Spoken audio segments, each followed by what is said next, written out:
orang nampak hasil yang cantik. Tapi, jarang kita tahu siapa yang di belakangnya.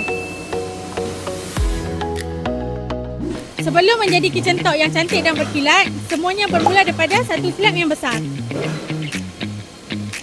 Setiap ukuran bukan agak-agak.